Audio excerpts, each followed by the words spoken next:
Donc je souhaite la bienvenue à cette table ronde qui va entamer l'après-midi, où en fait on aura ce qui nous relie tous, c'est-à-dire la parole des usagers. La parole des usagers des espaces de consommation, des salles de consommation à moindre risque, des HSA en France ou nommées ailleurs dans le monde, celles qui sont avec différentes manières de fonctionner, mais on va avoir leur vécu et leurs histoires.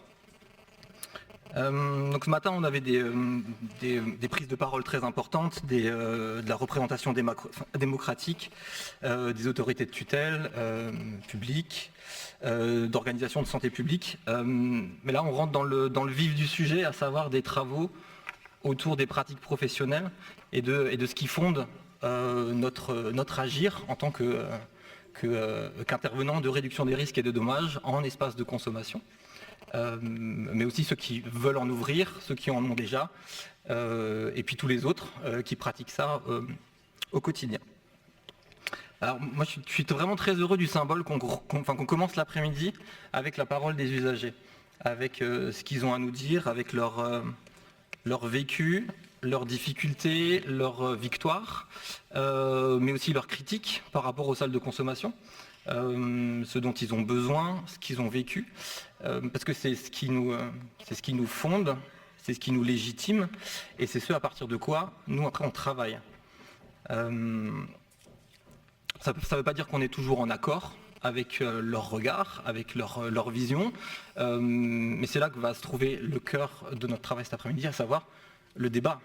Confrontons nos regards entre des usagers et ceux qui organisent les salles de conso. Voilà, on est dans le vif du sujet pour cet après-midi. Voilà. Du coup, j'anime cet atelier aussi cet après-midi avec Guy, voilà, qui va se présenter et du coup on va présenter nos intervenants et puis écouter leurs différentes interventions. Bonjour, bon après-midi. Bonjour, bon après-midi, ça marche mieux comme ça. Je m'appelle Guy Var, je suis journaliste et membre du bureau et du conseil d'administration de ITAC depuis quelques années. Alors, on a dit il y a des usagers avec nous, on a des usagers de divers horizons, il y a des usagers strasbourgeois. L'idée, c'est qu'ils vont nous parler un petit peu de leur expérience, la façon dont ils ont découvert la structure qui s'appelle ITAC, et comment ils ont découvert les structures d'accueil qui sont mises en place par ITAC. Il y a aussi des personnes qui s'occupent de structures parisiennes qui ont fait le déplacement, notamment qui viennent de Mantes-la-Galette, que tout le monde connaît bien sûr. Et puis il y a à côté de moi quelqu'un qui vient d'Irlande et qui a fait le déplacement parce que à Dublin il y a une salle, mais aussi parce que la façon dont la mise en place des salles s'est faite différemment de la France. On a réussi en Irlande à obtenir une modification de la législation qui permet effectivement plus facilement d'ouvrir des salles. Ça ne veut pas dire qu'on ouvre des salles à longueur de journée partout. Et alors Andy O'Hara est venu avec quelques images. Il avait fait un film de 45 minutes, mais comme on a en tout 1 heure, on l'a réduit un petit peu. Et je vous propose de regarder les quelques extraits de ce film qu'il a proposé. Le micro est ici. Andy O'Hara.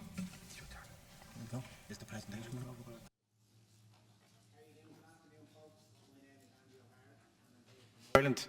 What I'm hoping to do today is make sure you get to hear from as many voices as possible from Ireland who have current living experience and who are leading out on a lot of initiatives in Ireland to address some of the changes we need to have. So what I'm going to do is I'm going to just go to a couple of pictures from a project they done. They go there.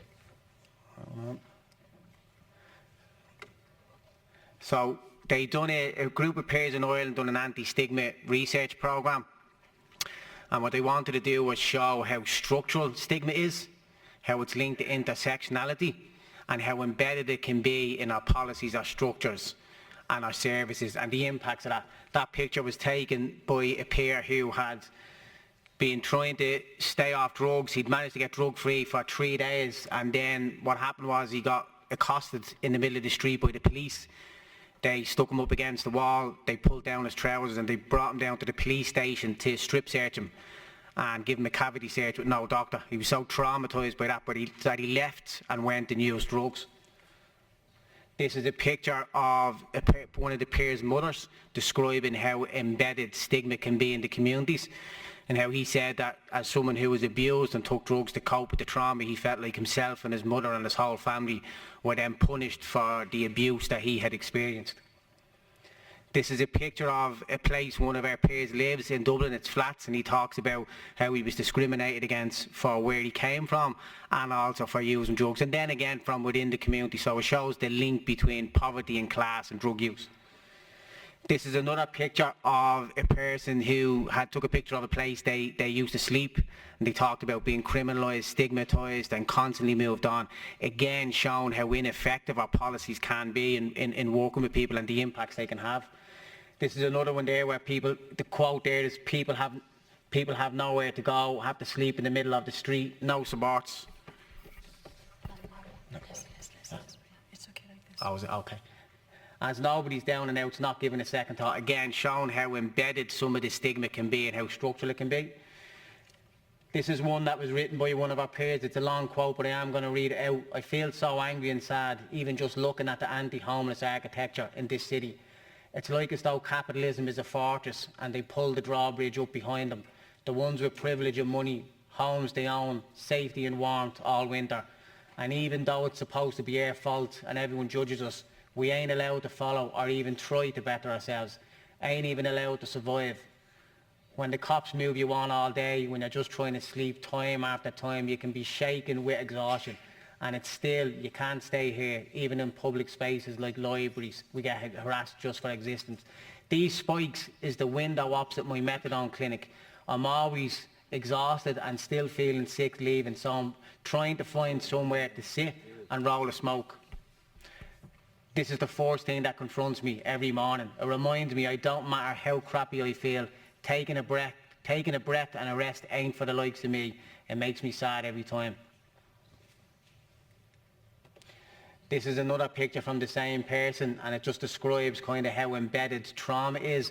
And she talks about there needs to be, can this come back up so I can see? No? All right, I can't read that from here, so you'll have to try and read these yourselves. I can't read the captions from here, the way the, there we go, yeah. So women who use drugs can't ask for help. They have to hide the fact that they are addicted due to discrimination and stigma. We're in constant fear of losing our children. Again, showing some of the embedded stigmas that women experience. We work with a lot of women in Ireland who grow up in marginalised communities, experience poverty, experience trauma, take drugs to cope with that. They get criminalised, they go to prison, they come out of prison, their kids are in care, they're homeless, and a lot of the time they'll talk about how a system that was supposed to support them actually makes their needs more complex because they're constantly re-traumatised and they're becoming lifelong victims of the system instead of having opportunities to stay out of the system. This is just a picture a peer took around a load of drug paraphernalia in Dublin before we had the safe injecting facility, and he's talking about how, you know, people, we understand that some of that stuff shouldn't be there, but it happens. This is what happens when people have nowhere to go and they've nowhere to dispose of their materials. And he's talking about the fact that we need a safe injecting facility now, which we have. This is another picture where the peer is just talking about where the safe injecting facility is going to be, and it would be fantastic to have a place that doesn't stigmatise people and that supports people and gives them a dignity and respect. And then this is a picture that one of our peers' kids made for them. And the caption is, how my kids see me now compared to others. The authorities stigmatise me because of my past, but anyone that knows me can see the change in me. This is a letter my kids made me, and the flower represents growth. And this picture has writing in it where she's saying, to Mammy, thank you for taking us on holidays. I'm so proud of you. I love you so much. And it's just the contrast being this, the police, the social workers have all told her for years that she's a bad person and she's a horrible person and she had nothing to offer. But it's complete contrast with the truth, which is what our kids think of her. And then We have one more, which is the nature is everywhere around us. It shows us that if given a chance from the roughest things, something delicate can grow. Shown that we have to value people now, irrespective of their drug use. We can't keep saying that your human rights are conditional. I'm just going to go back now and show a couple of quick videos where you'll hear directly. These videos are from a documentary that was made in Ireland, and it was shown on national television. We featured heavily in it, so I have some of the clips that the peers were in, because what I wanted to do was show you that when we have programs or we have structures or we have policies, we have to make sure that people who use drugs are front and centre in them, because they have a structural analysis that nobody else has. So you can hear directly from some of them now. We work closely with Ishka, for example, which is a peer-led organisation, who are very close to the people who use our facility. So we see people at whatever point in their life they're at, and we'll sit with them and we'll try and work out a plan to support them at that point in their life. Ishka is the National Advocacy Service for People Who Use Drugs. It's an organisation that's comprised solely of people with lived and living experience of drugs. In relation to our partnership with Merchants Key, we would have a working group made up of people who are currently intravenous drug users, are then directly influencing the design, the delivery and evaluation of particularly the MSIF and more broadly speaking Merchants Key. Because we want to make sure it works and we want to make sure it's effective. So the only way we can do that is to make sure that people are informed about it and people are part of the planning process. Ireland is in the midst of a drug epidemic. Between 300 and 400 people per year die from drug overdoses. We have the highest drug-related deaths in Europe. Easy anyway to be unhygienic and get diseases and that. I've used water toilet systems, I've used water as a puddle. A new and radical approach has been undertaken. In 2017, steps were put in place for Ireland's first medically supervised injection facility. Obviously, there are going to be people worried. Why should we give people that use drugs a place where they can go and use drugs? So what's the alternative? Just let them use behind your block of flats? In my mind, it's kind of like, why isn't it open yet? Are we there yet? Are we there yet? You know, it's like that child with that anticipation, because this is something our community and our peer desperately need. You have communities that feel like they're being under pressure, they feel like they're under siege by policies that have failed people who use drugs, families and communities. And the streets, they're the cities we live in, are a reflection of how we treat people. Policies create environments. Environments create trauma, and then people take drugs to cope with trauma. Like, if people could just feel what it's like to be sick of heroin, it's horrible, your bones hurt. When you puke, it's like your body's trying to reject vomit up your stomach. It's like the worst feeling ever. And most people are running from something, we're just damaged people, you know, like, we sound like a horrible, stigmatising thing to say. I don't mean we're not creative, amazing people with a lot to give, but most of us have something that we're hiding from with drugs, you know, like, I can't imagine being without drugs. They're the only positive in my life. Like, while I'm thinking about while I'm talking to you is getting out of here and going to use. I get that we have to take responsibility for ourselves, but nobody wants to be doing this. It's awful. Like, however high I am, I'm never happy. Like, it's destroyed my life. And I think having a legit, safe place to use would take some of that horrible, soul-destroying loneliness out of it, you know? To be exposed as someone who's not only using drugs but injecting drugs will have a negative impact on your life. So we have to understand how entrenched the stigma is. When I was out there and I was using, I couldn't understand what I was using. I would be sitting there and I'd have the file in my hand and I'd be crying, and the tears would be going onto the file, sizzling up it, because I hated what I was doing. That was everyone else's opinion. I had internalised that to where I then had self-hatred, and to get someone from that, I think if we have a more health-led approach and we give them the dignity, the respect and the compassion that they deserve, then you might give them that internal belief that they can do better, and they might value themselves a little bit more to where they might address the addiction. The evidence shows that wherever an MSIF is open, criminality decreases, bloodborne viruses drop. The use of drugs in the area diminishes because now people don't have to use behind somebody's garden, somebody's house. They don't have to use in front of a school where kids are walking by. You're female, you have your pants down around your ankles, your underwear, you're injecting heroin into your groin with puddle water, just simply because there isn't safe places for you to go. It will change the face of Dublin because at the moment people don't have where to use, so they use city centre in the back lanes and things like that where tourists walk about and see it.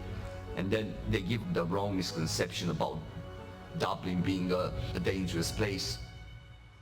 I've seen young women aged out of care system and everything in those places, and they get hooked on drugs so fast. And the sad thing is, like, not everyone is like being a devious, horrible pusher, getting them hooked. People feel sorry for kids that are desperate and breaking down. And I've had a situation where they come to me begging for drugs, and I've said no over and over. You feel awful for doing it, you know? Because it's the only comfort there is, you know? If I'm on my own, it's just hellish. I'm in Houston Station Jacks, and then you take the Lewis all the way to Conley Station Jacks or Jervis Centre and see how long you can get out of each place. When you just lock yourself in and use. What's horrible about that, if you're somewhere you're not supposed to be doing it, and you're already really antsy, you're sick, you're shaking, and then as soon as you've got the needle in a vein, you hear bang, bang, bang. What are you doing? Get out there. And one time I ended up in the martyr for 3 days because I broke a needle in my arm. When you're looking at Oliver Bond and you're looking at the school audience and you're looking at people who use drugs, these are people who will tell you they've been left behind by successive governments. So they have people who feel they haven't been served or that the policies implemented have not alleviated the social issues that they've been struggling with for 30, 40 years. What we need to do from the beginning is create a safe space in and around the safe for people to go. And then what we also need to see is an increase in peer-led work in and around it. When we use the word peer, what do we mean? We mean one of our own. And one of our own is people who has lived and living experience of drugs.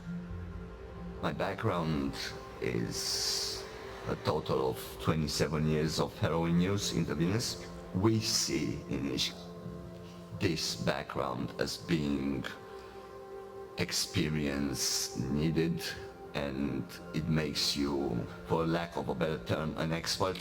All that time immersed in the drug world gives you an insight and a knowledge that you cannot learn in any school or any book. Peer participation, I think, you know, it needs to be because no one can identify more than someone that's gone through it, you know, that kind of way.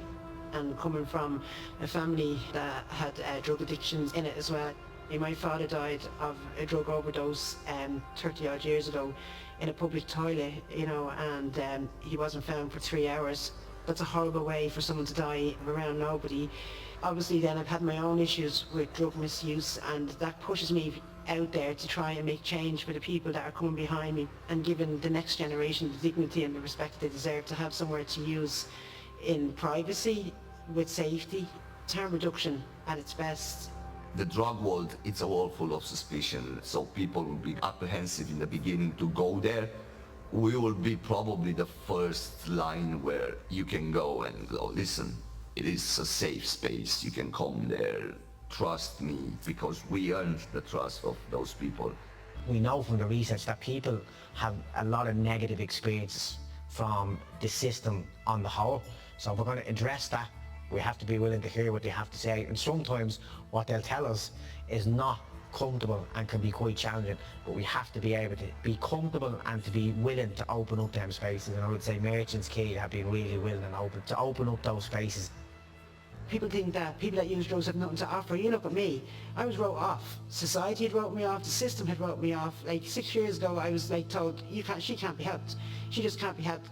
Now I'm in full-time employment. I'm out there and I'm helping my peer, and I'm helping services like Merchants Quay and the National Drug Treatment Centre. I'm on the North Inner City Drug and Alcohol Task Force. I got invited onto the Oireachtas around decriminalisation on drugs.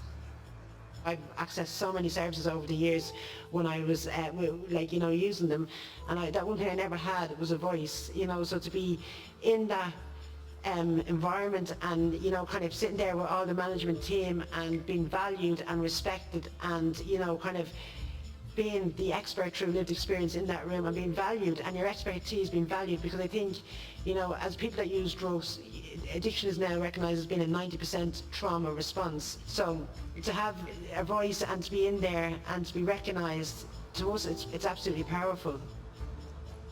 The idea of that place is like a dream come true. I honestly thought it wouldn't happen in my lifetime, but I still can't really imagine it happening because my whole life is lighted by the lack of any space like that. I like being with other people because it gives you this kind of confidence that I don't have alone. I'm on suspended sentence at the minute, so I know if I get caught with anything, I'm straight inside. So it's really nerve-wracking, and add that to like the experience of walking down the street, like, you just feel, I hate crossing a road because all the sounds are magnified. It feels like you're about to get hit by a truck, even the sound of cars going past you is like that. Everyone around you is about to knife you, it's awful. And all you want to go is somewhere safe because you just feel like, you know, everyone's a cop, and yeah, it's exhausting. If people feel that when they go there, they're getting arrested, or that their safety is being put at risk, they will not go there. I think it's very important when we talk about services like Merchants Quay and other services. They're not here to enable people to take drugs. They're here to support people who are in addiction and to try and give them a pathway, we would hope, out of addiction, but also to save their lives, to keep them alive while they're in that process. But I think the Safe Injection can really be a strong message to people who inject drugs, that we care. We're here for you. You are people, part of our community. You are part of our society, and we need to mind you as much as we can in kind of a holistic health-led approach. Ireland's first medically supervised injection facility is now fully operational. It's pretty surreal, like having to recondition your brain to like remember that like this is something so guilty and secret. It's like the most stigmatized part of being an addict. Junkie is a slur most often used about people injecting, you know, so it's like the most shameful thing you can do, and having an environment where it's not only accepted but you're treated gently and with compassion. The first time I used it was like a dream, like, because of people being so kind to me, and just like, it didn't feel real. Nobody chooses to use in the rain, in the cold, start getting half naked to look for a vein and things like that. It's undignified, so nobody would choose that on purpose. They do it because there's no other option. So now with an MSIF open, they have the opportunity to have a bit of dignity. This is something that Ireland has needed for years, you know. So I'd actually be of the opinion we need to put more money into projects like this, you know, getting them in different counties, getting mobile counties, maybe getting, you know, outreach teams that can give harm reduction. We're a small nation. Let's be radical and lead the way as to a more health-led approach, decriminalisation of drugs, you know. Let's get safe consumption facilities, and let's get more down in different counties that are isolated and wouldn't have the supports that Dublin have. You know, let's put the money into that. We have to adopt an approach that gives people value first. We have to make sure that we have the best evidence-based harm reduction services now, but we also need to have access to treatment and drug-free services now as well. It's not one or the other. If it's not meeting people where they're at, it's only going to be a waste of time, because we know forcing people into treatment who aren't ready offers very little value for money, because it probably won't work, but also it can actually create harm. I just really want the project to grow, and it means everything to me that this is here now, and it's offering safety to people who never have it and probably don't have it in any other aspects of their lives. Safe injecting facility isn't going to fix all of the problems, and we need to make sure that people don't believe that it will. It's part of a raft of measures that we need to have to try and have a priority of saving lives, but also building stronger communities. It's a huge step towards like meeting us where we're actually at, instead of just like hanging us off the streets and expecting us to like disappear altogether, or like trying to punish and criminalise addicts out of existence. This is like seeing us as human beings, and I know that's like, oh, it's a load of words, but I can't describe how it feels. I'm not vermin, I'm a person. It don't feel real, but it is.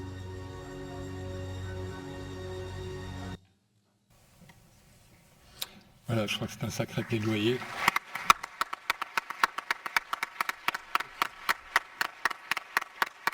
Une question Une question encore pour vous, Andy. Comment est-ce que ça se passe aujourd'hui en Irlande quand on veut ouvrir une salle?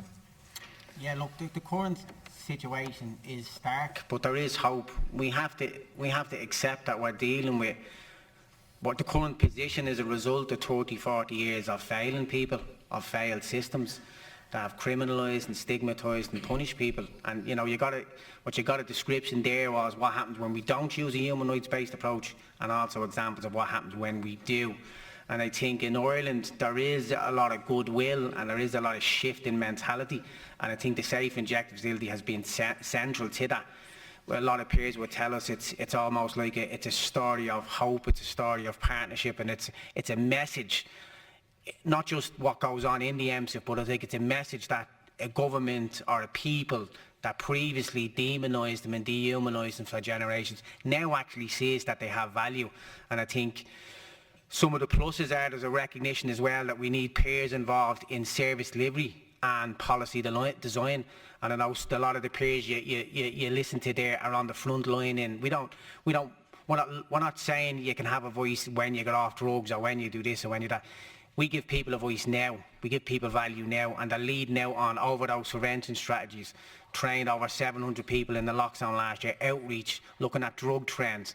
These people have a structural analysis that is unrivaled, and we need to stop seeing people as the problem and seeing them as the solution. And they're developing position papers, and they're really, because it isn't just around getting peers to be involved in a few programs on the ground, it's creating the conditions for peers to be driving change, social change.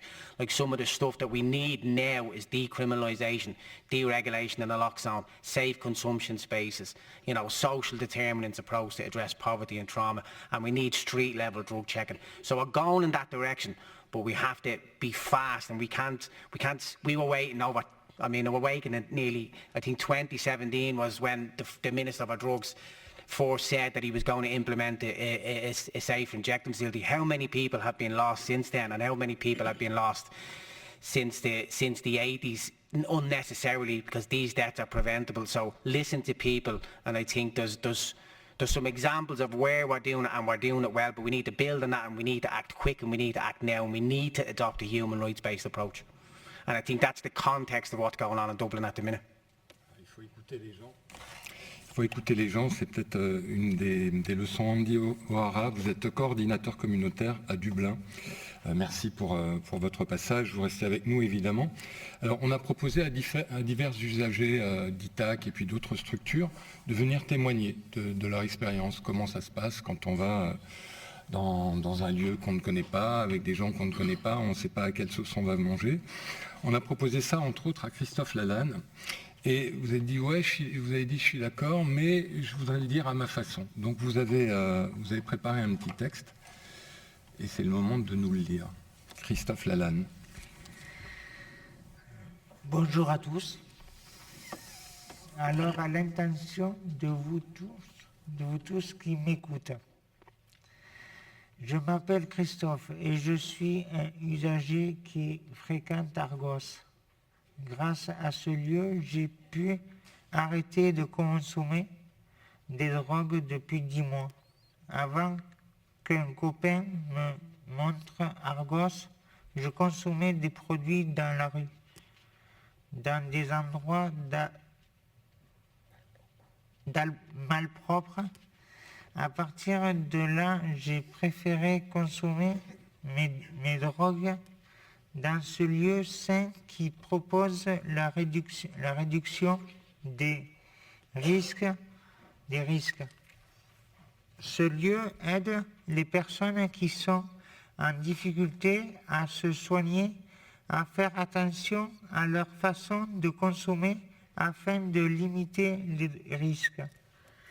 Grâce au Conseil de la vie sociale, ce lieu propose à chaque personne accueille participer à son fonctionnement et d'exprimer des idées, des réflexions.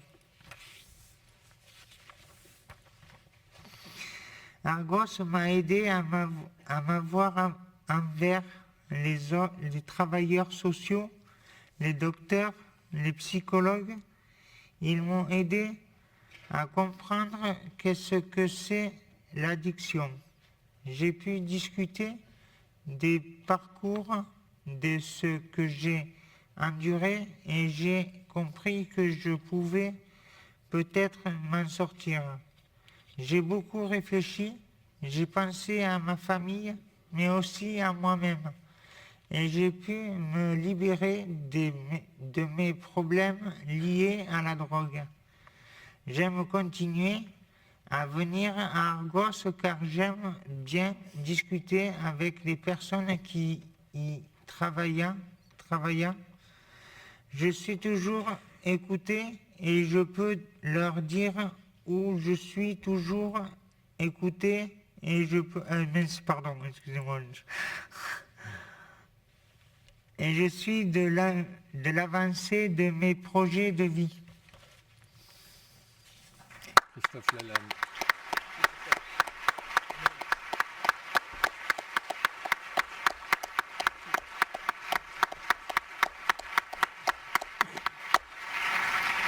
Alors, la suite, vous ne l'avez pas écrite, mais juste en quelques mots, la première fois que vous êtes arrivé à Argos, qu'est-ce que vous imaginiez? Vous pensiez que vous alliez trouver des hommes en blouse blanche comment vous imaginiez les choses?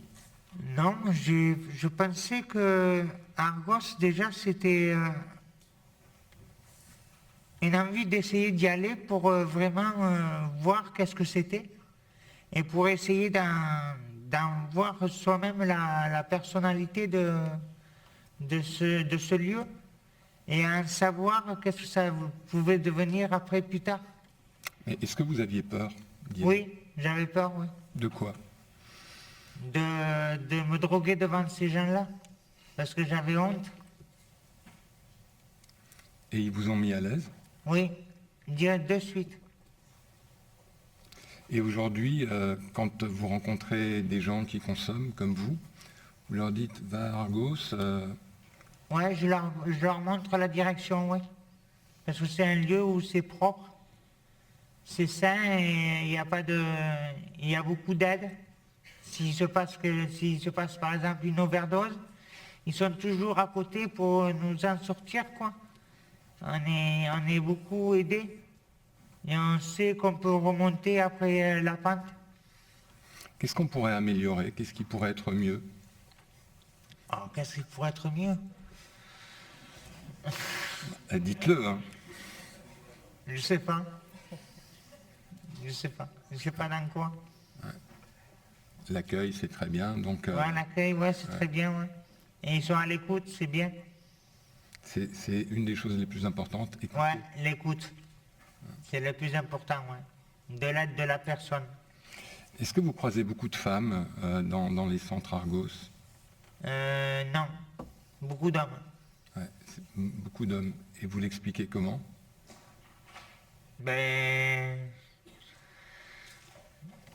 Comment ça? Pourquoi est-ce qu'il n'y a pas beaucoup de femmes? Il y a moins de consommatrices que de consommateurs, mais il y en a quand même de plus en plus. Oui, il y en a de plus en plus, et des pays étrangers. Ouais. Comme des pays de l'Est, des pays de loin, d'autres pays. Sandrine, vous êtes au numéro 81. Sandrine Ruche, vous avez travaillé pour la Fondation Abbé Pierre, vous êtes déléguée départementale de personnes accompagnées, vous êtes consommatrice occasionnelle. Le fait qu'il y ait des structures d'accueil comme ça, est-ce que vous avez poussé la porte un jour d'une de ces structures? Alors bonjour. Oui, carrément, ouais. Alors au départ, moi j'y allais surtout pour récupérer du matériel à emporter, pour faire ça chez moi, parce qu'à l'extérieur, voilà, je ne suis pas très fan. Et j'ai poussé la porte de Argos déjà au départ par curiosité, et parce qu'ils ont aussi du matériel comme iTac, mais par curiosité au départ. Mais sachant que je suis consommatrice exceptionnelle, enfin de temps en temps, j'ai une pratique qui n'est peut-être pas forcément la bonne. Donc du coup, c'était de voir l'autre pratique qu'on pouvait avoir pour modifier le produit que j'utilise, donc la cocaïne, pour baser la cocaïne d'une autre manière, un peu plus saine, on va dire, même si c'est pas très sain, mais voilà, plus sûr. Et du coup, c'était surtout pour apprendre en fait. Surtout pour apprendre. Ouais. Et apprendre vous avez d'autres appris pratiques. Et vous avez appris, est-ce que vous avez eu un accueil bienveillant? Ah, carrément, mais après moi c'est un peu différent parce que les équipes, que ce soit Itac ou Argo, je les connaissais déjà en amont. Parce que j'avais un squat pendant 2 ans et l'équipe de Itac venait faire du RDR dans le squat pour voir un petit peu avec les habitants, discuter avec eux, distribuer du matériel, nous ramener aussi du matériel que nous on pouvait distribuer, comment en tant que présidente je pouvais distribuer si besoin. Donc je connaissais déjà les équipes. Mais la bienveillance, elle est dans les 2 structures. Que ce soit Itac ou Argos, elle est dans les 2 structures. Qu'est-ce qu'on pourrait améliorer? Peut-être que vous posiez la question à Christophe par rapport aux femmes consommatrices. Je vous avoue que moi, la première, c'était quand même une appréhension d'y aller en tant que femme consommatrice, sachant que la plupart, c'est des hommes. C'est la peur du jugement, la peur du regard de l'autre et d'être en fait dans la même pièce que des hommes, en fait, consommer avec des hommes, sachant que pour la plupart du temps, nous, on est stigmatisés, en tant que femme, on est stigmatisés dans le sens où on est une femme, on a des faiblesses. On est faible, si on est consommatrice, on est faible. Alors que ce n'est pas forcément le cas, en fait, comme pas pour moi en tout cas. Mais voilà, donc je pense qu'il y a ce côté-là, voir comment on peut améliorer aussi l'accueil des femmes dans ce genre de structure. Alors à Itac, il y a des projets dans ce sens-là. Dans les vous m'avez parlé tout à l'heure aussi d'un autre aspect, c'est que ça serait intéressant de pouvoir savoir exactement ce qu'on consomme. C'est ça. L'analyse de produits sur place avec des résultats rapides. C'est ce que moi j'avais eu l'occasion, la toute première fois que je suis allée à Argos, justement, par rapport à utiliser mon produit différemment, j'ai fait analyser le produit. Le problème, c'est qu'on sait que très souvent, quand on va chercher du produit, on va le faire analyser, eux, ils auront les résultats 2 semaines plus tard, nous, on ne saura pas les résultats. Mais le problème, c'est qu'entre-temps, les dealers échangent de produits régulièrement dans la même semaine, voire même dans la même journée, des fois. Donc le produit qui aura été analysé, positif ou négatif, avec ce qu'il y a dedans, nous, on le saura beaucoup trop tard, en fait. Ouais. Donc l'idée, c'est d'avoir, tiens, j'ai ça, qu'est-ce qu'il y a dedans exactement? De pouvoir l'avoir dans la journée, au moins pour qu'on sache nous, et on puisse se faire suivre aussi par rapport aux autres personnes qu'on connaît qui consomment chez la même personne. Voilà, qui consomme, et puis la personne qui vend aussi, on peut lui parler. C'est ça. Ouais, parce qu'elle ne sait pas forcément toujours exactement ce qu'elle vend non plus. Non, pour la plupart, non. Franck Villeneuve, bonjour. Travaillez-vous pour Gaïa? En quelques mots, pouvez-vous nous expliquer votre parcours avec Gaïa? Mon parcours, c'est 15 ans en foyer. Là, j'ai commencé à fumer, à boire, à fumer du cannabis, bien sûr. Mais j'ai aussi connu la colle à rustine, le tricot, puis les benzos. Ensuite, je suis monté sur Paris, où là, j'ai fait ma première injection à 19 ans avec de la bupré injectable. Nous, on n'avait pas les moyens, enfin, j'étais jeune, j'étais à la rue, je faisais la manche, et la coke, l'héro, n'était pas abordable à l'époque. Donc nous, j'avais la chance d'avoir des potes qui avaient fait des études de pharmacie, et donc qui avaient testé le Vidal. Et donc on faisait notre chemin de croix tous les jours, faire les pharmacies qui acceptaient de nous donner tel ou tel produit. Ensuite, je me suis posé un peu, j'ai eu un fils, ça s'est mal passé, je me suis retrouvé à nouveau à la rue, donc surconsommation et je m'en foutisme aussi, rien à foutre de rien. J'ai attrapé l'hépatite C, parce que à l'époque, là où j'allais chercher mon prod, et les pharmacies ne voulaient pas nous délivrer de Steribox. On faisait des injections dans les samisettes. Nous, à l'époque, ça coûtait 2 francs. Et donc, mon pote m'a dit, j'ai une vieille pompe, mais j'ai l'hépatite C. Je lui ai dit, rien à foutre, vas-y, on voit. Je suis en manque. Voilà. Suite à ça, j'ai réussi à me reprendre. Quelques années plus tard, je suis remonté chez mes parents, donc là il fallait que je me cache. J'arrivais à choper un Steribox ou 2 pour la semaine, en sachant que je faisais une douzaine d'injections par jour. Donc je retaillais les aiguilles avec grattoir de boîte d'allumettes, je réutilisais le matériel, je faisais des poussières entre guillemets, j'ai fait beaucoup d'abcès, j'ai fait un staphylocoque doré. où j'ai été hospitalisé 6 mois, 4 mois. Et j'ai commencé à vraiment consommer à peu près correctement en retrouvant Gaïa, puisque je connaissais Gaïa à l'époque, mais c'était Médecins du Monde, où j'avais accès au matériel. Alors, au tout début, c'était ça. Hein. J'allais chercher à Barbès mon produit, je prenais mon matériel et je rentrais chez moi pour consommer quand j'avais un chez moi. Et petit à petit, j'ai perdu à nouveau, je me suis retrouvé à nouveau à la rue. Pour info, j'ai 20 ans de rue derrière moi en plusieurs fois. Du coup, je sais plus où j'en étais. À quel moment vous avez poussé la porte d'une structure dans laquelle vous étiez en sécurité? Gaïa, j'ai d'abord, je suis rentré par le camion qui distribuait, le Carune Mobile qui distribuait du matériel. Ensuite, quand j'ai perdu mon appartement, Gaïa m'a proposé un suivi social. Donc, j'ai un peu suivi l'histoire de l'ouverture de la salle depuis le début.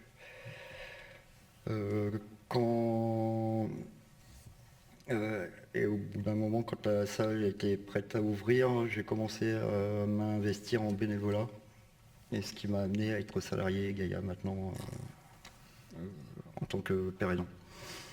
Cette salle, évidemment, change beaucoup de choses dans l'environnement. Bien sûr, c'est aussi un espace, non seulement c'est un espace de conso, mais c'est aussi un espace où on peut discuter avec les personnes. C'est un espace où on peut resociabiliser les personnes qu'on va chercher dans la rue. C'est un espace où on peut leur apprendre à injecter correctement, entre autres le filtrage, changer l'aiguille régulièrement, trouver les veines qu'on ne trouve pas forcément par nous-mêmes. C'est un espace d'écoute, c'est un espace d'accueil où le matin on peut prendre un café. Et c'est un espace où les gens qui ont passé une sale nuit peuvent se reposer aussi. Si cette salle avait existé il y a quelques années, ça aurait changé votre vie? Je pense que j'aurais moins de stigmates sur les bras et sur les jambes au niveau de mes points d'injection. J'aurais fait moins d'abcès. Et j'aurais peut-être pas fait mon staphylocoque doré. À côté de vous, il y a Amadou Talla, vous êtes président de Mantes-la-Galette. Mantes-la-Galette, c'est une association qui se trouve à Mantes-la-Jolie. Oui. Un jour, vous vous êtes amusé, vous êtes levé de bonne humeur et vous avez dit tiens, Mantes-la-Galette, c'est pas mal, ça sonne. Non, c'est pas réellement comme ça que ça s'est passé. Mais bon, ça aurait pu aussi. Mais bon, en fait, c'est uniquement des usagers. Je viens d'une ville qui s'appelle Mantes-la-Jolie. Ben, on cherchait un nom pour représenter notre association qui existe depuis quelques mois seulement, même si avant il y a eu l'idée de créer cette association. Et donc finalement, ben, c'est ce nom-là qui a été retenu à l'unanimité, quoi, tout simplement. Ouais, voilà. On comprend pourquoi. Voilà, Galette. Quelle est la vocation de cette association? Qu'est-ce que vous y faites? En fait, cette association a pour vocation d'offrir aux usagers, tout simplement, un lieu où ils peuvent consommer. Voilà. Et en même temps, où ils peuvent échanger, et donner leur point de vue, surtout, tout simplement. Ça a été un parcours du combattant? Un parcours du combattant, parce que la plupart des usagers pensaient que ce n'était pas possible au départ. Donc à force de se réunir et d'échanger, on a vu que c'était possible et que c'était vraiment simple en fait. Mais il fallait juste le vouloir et le faire, tout simplement. Et être ensemble? Voilà. Ce qui n'est pas toujours évident. Voilà, c'est pas évident. Mais bon, on a réussi à être ensemble et à créer cette association qui aujourd'hui nous permet d'exister et de donner notre point de vue et de pouvoir consommer dans des conditions qui sont acceptables, quoi. Non dans des entrées, pas ni dans des cages d'escalier, ni dehors, mais au moins dans un lieu qui est plutôt sain. Donc voilà. Vous, Voilà pourquoi. c'est quelque chose qui a changé votre vie? Changer la vie, oui et non. Parce que notre vie, bon, chacun a sa propre vie. Mais ce qu'elle a changé, ça nous a donné tout simplement un endroit où on pouvait se réunir, avant tout. Et dans des conditions, comme j'ai dit tout à l'heure, plus saines, quoi. Plus saines, surtout ça. Et ça nous a donné aussi la force de pouvoir créer d'autres choses. Parce qu'on sait qu'à travers cette association, il y a plein de choses qu'on peut créer autour. Comme par exemple? Des événements culturels, comme des concerts, où on peut faire vivre l'association, créer des badges, des t-shirts, vivre tout simplement et échanger. Voilà. Donc l'idée, c'est pas seulement de trouver un endroit où on peut consommer tranquillement. À la base, c'était ça, à la base. Ouais. Et ensuite, on fait des choses après, ensemble. Après, voilà. Et ça nous a permis de voir qu'on pouvait faire beaucoup de choses ensemble.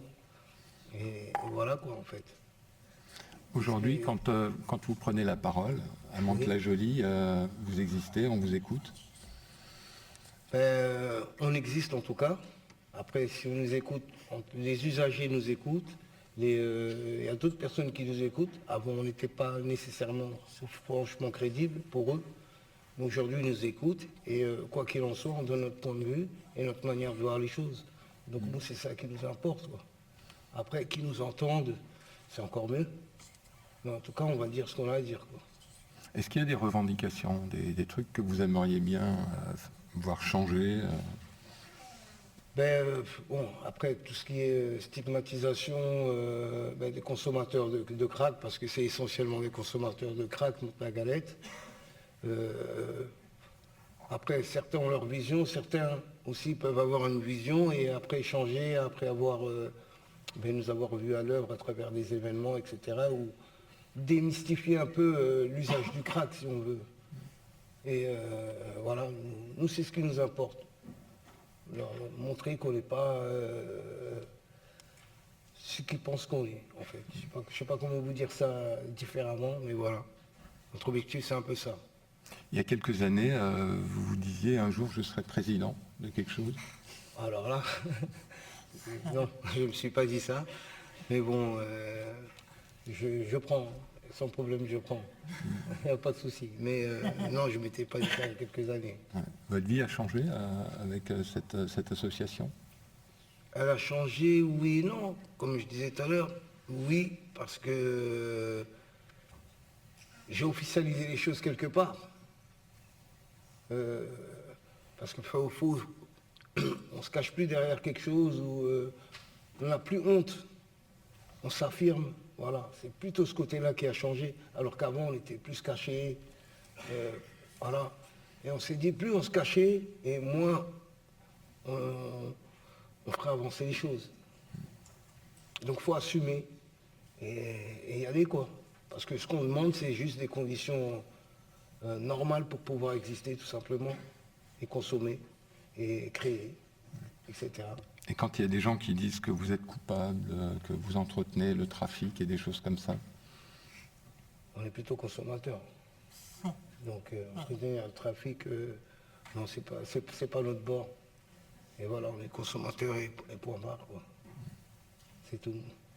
Vous connaissez le monsieur qui est assis au numéro 47? Oui, je le connais très bien, oui. C'est le vice-président de l'association Mantes-la-Galette. Et qui est également responsable du CARUD, voilà, si la parole... Justement, qui nous ont soutenu, le CARUD. C'est à partir du CARUD, à partir du soutien du CARUD qu'on a pu créer Mantes-la-Galette. Parce que sans leur soutien, ça aurait été vraiment aussi notre paire de manches. Ça aurait pas été simple du tout. Donc voilà, c'est pour ça que merci à CARUD aussi du soutien.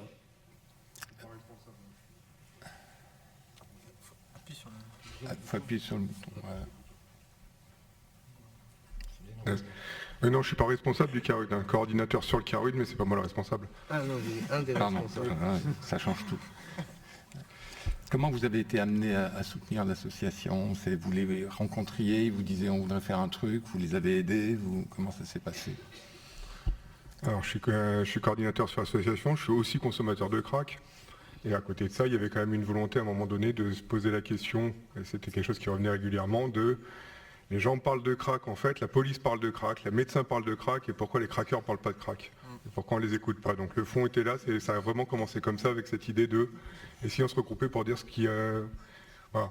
Si on se regroupait pour dire ce que les premiers concernés ont à dire, et quelles informations, qu'est-ce qui en sort. Et puis voilà, donc moi j'ai plus un rôle de facilitateur de parole au milieu d'un groupe qui commence à être assez dense, hein, parce que on n'est pas loin de la 30aine de personnes. Et qu'est-ce que vous avez à dire alors par rapport à ça? Qu'est-ce que vous avez comme type de revendication? On veut avoir des lieux où on peut consommer tranquillement, autre chose? Amadou en parlait, il parlait de stigmatisation. Régulièrement, on revient sur des histoires un peu plus politiques et sociales, c'est-à-dire qu'à un moment, la chasse aux pauvres qui peut être organisée, les derniers sujets, c'était un peu cela.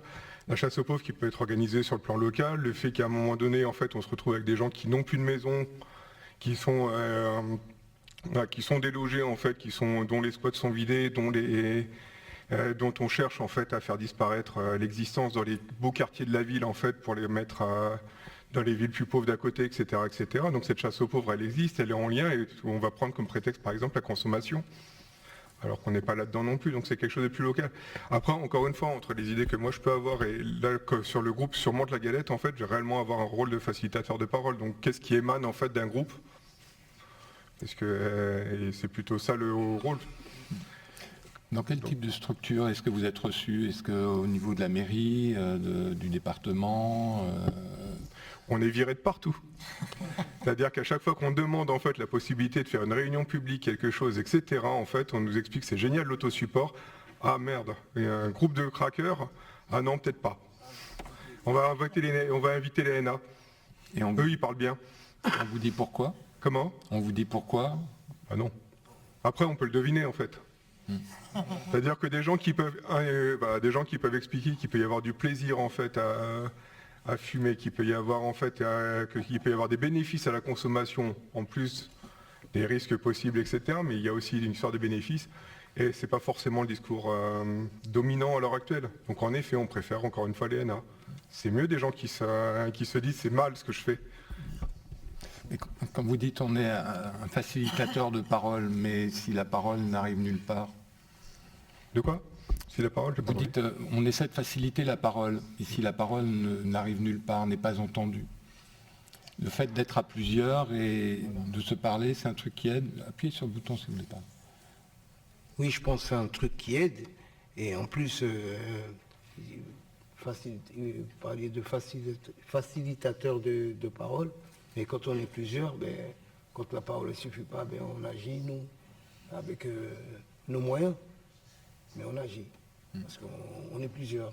Vous agissez, c'est-à-dire? Mais par exemple, la salle qu'on avait décidé d'ouvrir, comme on pouvait. Qui n'était pas une salle officielle. Voilà, pas tout à fait. Pas officielle. Mais si on l'a fait, c'est parce qu'on était plusieurs. Tout seul, je pense pas, non. Donc on l'a fait, bon, ça s'est arrêté. Et comme je vous disais tout à l'heure, il n'y a pas que ça, quoi. Il y a aussi tout ce qui est autour. Quand je parle du culturel, voilà, un peu ce lien social qui est entre les uns et les autres, quoi. Donc voilà. C'est toujours mieux d'être à plusieurs que tout seul, je pense. Est-ce qu'il y a, Jean Sus, est-ce qu'il y a à Strasbourg comme ça des groupes de parole, des associations, des gens qui se retrouvent en dehors du fait de se retrouver à Itac, comme ça, est-ce qu'il y a des choses qui se formalisent? Qui se formalisent, moins qu'à Mantes-la-Jolie. Moins qu'à Mantes-la-Jolie. Non, je pense que ça dépend beaucoup d'un contexte, ça dépend beaucoup de est-ce qu'il y a de l'adversité aussi contre laquelle se battre, et voilà, donc peut-être qu'en tout cas il y a certains endroits c'est plus possible, c'est plus favorable, il y a des voilà. En tout cas là, non, à Strasbourg il y a moins de groupes comme ça d'autosupport, en tout cas, qui arrivent à faire des salles, des endroits, en tout cas, d'accompagnement à la consommation. Voilà. Alors peut-être parce qu'on a la chance aussi, nous, d'avoir une salle, d'avoir des établissements qui tiennent quelque chose. Donc, qu'est-ce que vous attendez, en fait, à Mantes-la-Jolie? On attend qu'il y ait une ouverture d'une salle officielle. Est-ce que sur ce qu'on entend dans le monde politique, vous pensez que ça en prend le chemin? avant même l'ouverture de la salle, c'est juste prendre en compte les conditions de certaines personnes qui consomment tout simplement. D'autres, ça va être le logement, d'autres, ça va être des problèmes de santé, d'autres, ça va être d'autres choses, quoi. Mais avant tout, c'est parce que, on ne va pas se le cacher, si on a des problèmes pour se loger, c'est tout un tas de problèmes ensuite qui s'enchaînent, si vous voulez. Donc c'est vrai qu'il y a des priorités, comme le logement, etc. Et voilà, il n'y a pas que la salle de crack, quoi. Mais ce serait déjà un premier pas. Bien sûr, au moins ce serait dans des conditions plus respectables, on va dire. Ça en prend le chemin ou ça n'en prend pas le chemin? Bah, je pense que ça en prend le chemin, vu qu'il y a quand même un peu d'évolution. Mais on n'est qu'au début du chemin, je pense. Et c'est un chemin qui est intéressant à suivre, ou au bout d'un moment, il y en a marre de se battre tout le temps pour des... Je pense que l'avenir nous le dira, mais je pense qu'on va se battre quand même. Oui. L'avenir nous le dira, mais on va se battre, je sais pas. L'ouverture d'une salle de façon officielle à Mantes-la-Jolie, c'est un combat? C'est pas l'ouverture, on a fermé la salle en fait le 27 mai. On a fermé les espaces de consommation les 27 mai. Alors c'était des espaces qui n'étaient pas officiels, mais en fait qui rentraient complètement dans ce qui était la réduction des risques. Une HSA, en fait, c'est impossible sur une ville qui n'est pas une grande ville, ou une des grosses structures. On ne peut pas avoir en France le cahier des charges des HSA, etc. C'est l'ouverture 7 jours sur 7, c'est le fait d'avoir des médecins, ou du moins un mi-temps médecin, c'est le fait d'avoir, etc. C'est pas possible en fait pour une ville de 40 000 habitants avec une structure de 7 personnes ou 9 personnes en tant que salariés. Donc ça, c'est pas envisageable. Par contre, en fait, les besoins de la réduction des risques, c'est aussi des espaces conviviaux et juste des espaces à la fois où il est possible de continuer. On ne peut pas filer du matériel, on ne peut pas donner des conseils de réduction des risques et d'ouvrir la porte des chiottes en disant c'est ici. Juste, c'est pas possible, en fait. Et ça, quel que soit l'endroit. Donc, à un moment donné, il faut juste pouvoir imaginer quelque chose de digne. La dignité, c'est le fait d'avoir des endroits qui permettent aussi de prendre en compte les pratiques des uns et des autres, et donc quelles que soient les consommations. Donc là, pour le moment, c'est pas une histoire de est-ce que c'est possible d'ouvrir la salle, etc. On l'a fermé le 27 mai là, on verra. On a fermé les espaces de consommation le 27 mai, on verra la suite. Parler de dignité, est-ce que c'est aussi la dignité d'une société, d'offrir de la dignité à tout le monde? La réponse est dans la question. Et vous attendez ça? On attend ça, ou quelque part, oui, on attend ça. Mais en même temps, si on force d'attendre, il n'y a rien qui se passe, il vaut mieux aller prendre parfois, ou faire les choses. Donc il faut faire. Il faut faire. Est-ce que l'un d'entre vous ou l'une d'entre vous a envie de poser une question?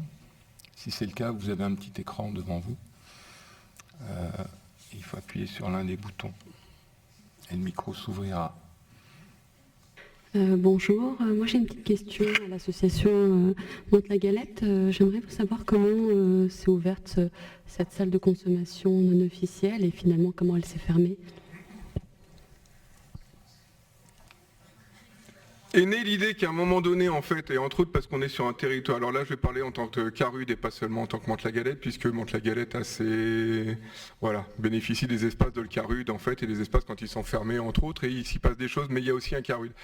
Il se trouve qu'on est sur un Carude en fait où il y a pas mal de consommateurs d'héroïne comme de cocaïne, crack, etc., qu'on a plein de produits très différents et qui peuvent avoir une variation de qualité. Je reprenais en 2024, on avait une variation de qualité au niveau de l'héroïne qui allait de 3,5% à 65%, qu'à un moment donné se pose la question de comment vont évoluer les choses et de comment protéger les gens en fait des surdoses possibles et pas finir comme en Écosse, en Irlande, en Europe ou aux États-Unis, Canada, etc. en fait ailleurs, avec un nombre de morts qu'on regretterait réellement beaucoup.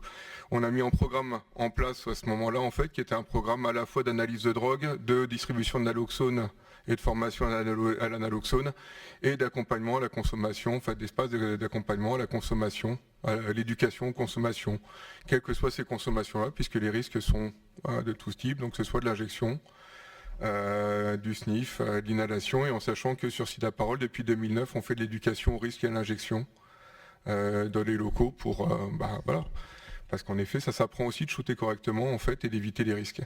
Donc dans la suite, on a à un moment donné eu des... Voilà, on a vu l'ampleur des consommations, on a préféré qu'à un moment donné, les chiottes et les salles de bain soient laissées libres, qu'on n'ait pas à intervenir en fait en cas d'urgence. On a eu des OD aussi en 2024, des overdoses à gérer, qui ne sont pas forcément faciles à gérer quand on doit ouvrir des portes d'endroits clos. Voilà, on a eu du méthonidazène qui est arrivé aussi sur Mantes-la-Jolie il n'y a pas si longtemps que ça, avec des OD qui étaient particulièrement... Heureusement qu'il y avait l'analoxone et heureusement qu'on a réagi très rapidement. Donc comment on a ouvert ces salles-là? On a ouvert des espaces parce que ça nous paraissait plus simple à gérer, parce que ça nous paraissait plus digne et parce que ça répondait aux besoins éthiques en fait, des usagers sur le territoire. Voilà. Un petit mot à ajouter, madame, allez-y.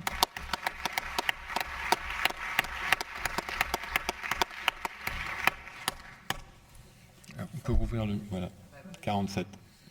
Je me suis déplacée, j'ai pas réussi à appuyer sur le bouton. Comme Karim m'a appelé au secours, en tout cas m'a cité, je me dois voilà, j'ai un de tes côtés. L'idée vraiment était une démarche collective aussi d'associations qui étaient confrontées, ce qu'il a dit, c'est-à-dire que dans la plupart des XAPAC-ARUD et des études l'ont documenté, on est confronté quotidiennement à cette question de l'usage dans nos établissements. Donc l'idée c'était pas de venir suppléer, bien au contraire, la démarche des HSA, elles doivent exister, elles doivent être défendues et je suis ravie d'être là aujourd'hui en ce sens. Mais c'est aussi de dire qu'aujourd'hui, il y a cette problématique d'usage dans nos espaces d'accompagnement qui existent aussi et qu'il est temps qu'on sorte de la question, qu'on en parle quoi, et qu'on fasse quelque chose parce que c'est pas OK en premier lieu pour les usagers, c'est plus OK d'avoir des usagers qui consomment dans nos toilettes. C'est pas OK que nos professionnels soient effectivement confrontés à cet usage dans ces conditions-là et quelque part de contribuer à ce système qui met à mal la dignité de tout le monde, qui ne protège personne. Et donc la question s'est posée de, on a aujourd'hui des outils qu'on connaît, on a une mission qui nous est confiée d'accompagner les gestes et procédures. Et donc comment on accompagne ces gestes et procédures, aussi au regard de l'évolution des usages, ce que soulignait Karim, et qu'on prend en compte une réduction des risques, toute consommation. Et donc on est parti de ce postulat-là, on a travaillé collectivement, c'est pas une démarche ni sauvage, ni que militante, elle est vraiment aussi professionnalisée, on a documenté, on a échangé avec les usagers, on a réfléchi et on a effectivement pris le parti d'être dans une démarche expérimentale, c'est-à-dire de pouvoir évaluer qu'est-ce que ça apportait, qu'est-ce que ça permettait de faire dans nos espaces. Voilà, il se trouve que pour l'instant, effectivement, ça n'est pas reconnu comme autorisé, donc ça pose une question de cadre légal dont il faut qu'on puisse parler. Mais en tout cas, aujourd'hui, le sujet est toujours là, c'est-à-dire qu'aujourd'hui, il y a encore des personnes qu'on accompagne qui malheureusement ne peuvent pas faire usage dans des conditions de sécurité et donc possiblement aussi, ça se passe dans l'espace public. Donc c'est aussi une façon de contribuer à la sécurité dans les espaces publics. Voilà, donc très fier d'être aux côtés de l'équipe et du collectif pour ça.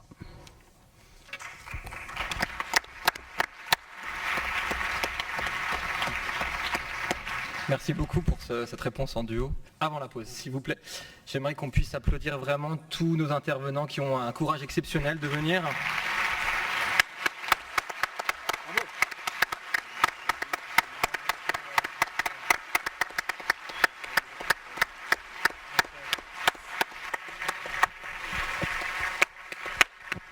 Merci à eux. Il fallait une carte d'identité pour venir aujourd'hui, il fallait pouvoir se lever, il fallait pouvoir être moins en manque, il fallait pouvoir pas avoir trop de douleur. Il y a d'autres usagers qui voulaient venir témoigner, ils n'ont pas réussi, ils n'ont pas été là.